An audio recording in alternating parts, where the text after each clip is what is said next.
करना मुझे ये बताइएगा कि आज हमने देखा कि खबरों में तो यही चल रहा है कि 184(3) का जो नज़रसानी की दरख्वास्त है वो अब आप कर सकते हैं। तो इस हवाले से मैं ये देख रही थी कि जहांगीर तरीन साहब मेरे ख्याल में अलीम खान साहब के घर पर थे या वो उनके घर पर थे, दोनों एक दूसरे के हाथ पे हाथ रख रहे थे और बड़े खुश थे। तो आपको लगता है इसमें उसमें रिलीफ मिलेगा? क्योंकि इसमें एक सवाल तो ये होता है, अगर नज़रसानी की अपील वो दायर भी कर सकते हैं तो उसमें जो बेंच है वो तो चीफ जस्टिस पाकिस्तानी बनाएंगे, और जब ये नज़रसानी की अपील होगी इसका स्कोप क्या होगा? सबसे बड़ी चीज़ तो ये है, अगर स्कोप इसका महदूद है तो फिर तो आपको भी पता है और मुझे भी पता है कि नज़रसानी में उस तरीके से चीज़ें जो है वो टेकअप नहीं होती हैं। तो क्या दोबारा से सारी समाअत होगी? और अगर दोबारा से सारी समाअत होगी तो एविडेंस तो सारे पुराने हैं, और अगर एविडेंस सारे पुराने हैं तो फिर रिलीफ किस चीज़ का, मिठाइयाँ किस चीज़ की बांटी जा रही हैं? देखिए, आज जो कानून हिस्सा बना है, एक्ट जो कानून का हिस्सा बना है, सदर मुमलिकत ने जिसको 26 को साइन किया था, उसमें इशू ये कि सिर्फ नजरसानी का राइट तो पहले भी था 184(3) में, सिर्फ नजरसानी थी, अपील नहीं थी। अब सिर्फ उसका जो दायरा कार है, जो पहले बड़ा लिमिटेड होता था कि सरफेस ऑन दी एरर है कि कुछ सरफेस के ऊपर है, जो किसी का नाम गलत लिखा गया या कोई ऐसी चीज़ है, उसको सिर्फ करेक्ट किया जाता था। अब यहाँ पर इन्होंने किया, उसका दायरा एक्सपेंड कर दिया कि it will be treated as an appeal, कि जितना अपील में आप दोबारा से सारा एविडेंस को देखते हैं, दोबारा से केस को उस अंदाज में अपील के तौर पे इस केस को सुना जाएगा, दायरा कार बढ़ा दिया गया है। नंबर 2 ये कि अगर 2 मेंबर बेंच ने फैसला दिया है तो 4 member, review 3 member, 5 member, 7 member, जितना भी होगा बड़ा बेंच सुनेगा। अब जो बात आपने की जहांगीर तरीन साहब की और नवाज शरीफ साहब की, नवाज शरीफ साहब पे 62(1)(f) का इतलाक हुआ था पनामा केस में, जिसपे उन्होंने रिव्यू फाइल किया था, रिव्यू डिसमिस हो चुका था।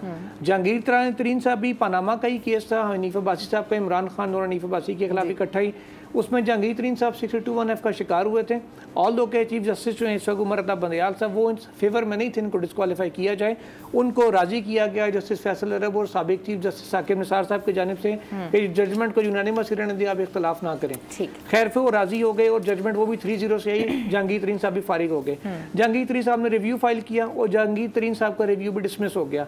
अब मैक्सिमम जो ये रिलीफ मिल सकता है इनको, वो भी सुप्रीम कोर्ट की एक 1969 की जजमेंट है HM साया केस में।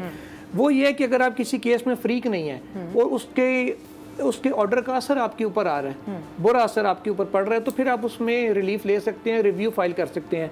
एक समीउल्लाह बलोच केस है बड़ा मशहूर, जिसमें सुप्रीम कोर्ट ने जैसे साकिब निसार उस बेंच के सरबराह थे, उमर अता बंदयाल साहब जो चीफ जस्टिस हैं, इन्होंने वो जजमेंट लिखा हुआ है। उसमें ये करार दिया था अदालत ने कि 62(1)(f) के तहत जो नाअहली है, क्योंकि मुद्दत का तयन पार्लियामेंट ने नहीं किया 62(1)(f) में ठहरने करने में, तो वो ताहयात तस्वुर होगी अनलेस सेंट्रल पार्लियामेंट खुद इसको अमेंड करके आइन में तो सजा का या उसकी नाली की मुद्दत का तयन। कुछ लोगों को ये मानना है कि 63 जो आर्टिकल है उसमें कहीं ना कहीं बताया गया हुआ है कि कितनी नाअहली होनी चाहिए, उसमें चीजें 63(1)(g) है, जैसे कंटेम्प्ट ऑफ कोर्ट में होते हैं तो 5 साल है। अब इसमें यह है कि अगर नवाज शरीफ साहब रिव्यू दायर करते हैं, क्योंकि पहले इसमें पार्टी नहीं थे, अब वो ये रिव्यू मैक्सिमम फाइल कर सकते हैं कि मैं फरीक नहीं था, मैं इसे डायरेक्टली इफेक्टेड हूँ, मेरी पॉलिटिक्स खत्म हो गई है, लिहाजा इस केस को रिव्यू किया जाए। अब रिव्यू के लिए 26 को क्योंकि पार्लियामेंट ने प्रेसिडेंट ने असेंट दी थी इस बिल की, तो 25 तक 60 डेज बनते हैं जो इस लॉ में दिया गया है। तो वो 60 डेज का टाइम पीरियड पूरा हो रहा है 25 जुलाई तक। 25 जुलाई तक मियाँ साहब पाबंद होंगे और जहांगीर तरीन साहब रिव्यू फाइल करने के, रिव्यू वो फाइल करेंगे, उसके बाद होगा क्या, विद इन 60 डेज वो लगना है। 60 डेज के अंदर अंदर लगेगा, मीन्स कि अगले दिन भी लग सकता है।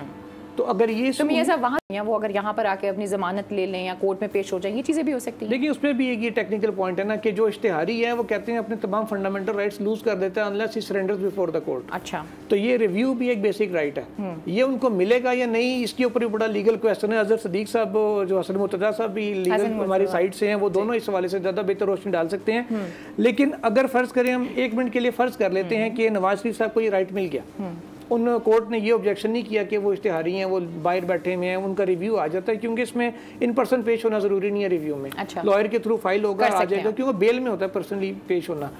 रिव्यू वो फाइल कर देते हैं।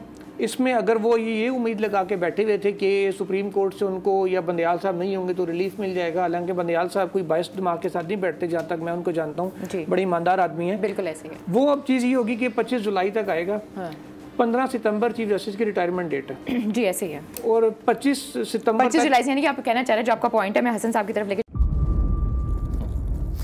इंतजार था ना, चलो इस बार वो करते हैं जो इससे पहले किया ही नहीं। किस्मत की आंखों में आंखें डाल के जीतना होगा। सब में है शेर जैसी राह, जर्रा जर्रा भी हर कंटेस्टेंट को लगेगा पहाड़।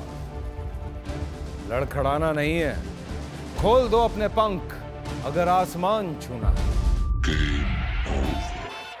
अबे लग रहा है ये सब पहले भी कहीं सुना है। एंटरटेनमेंट की गारंटी जनाब, क्योंकि यहाँ खेलोगे कूदोगे तो बनोगे नवाब। खुश रहो पाकिस्तान। खुश रहो पाकिस्तान, बुध और जुमेरात शाम 7 बजे सिर्फ बोल एंटरटेनमेंट पर। सब्सक्राइब करें और बेल दबाएं ताकि कोई खबर रह न जाए।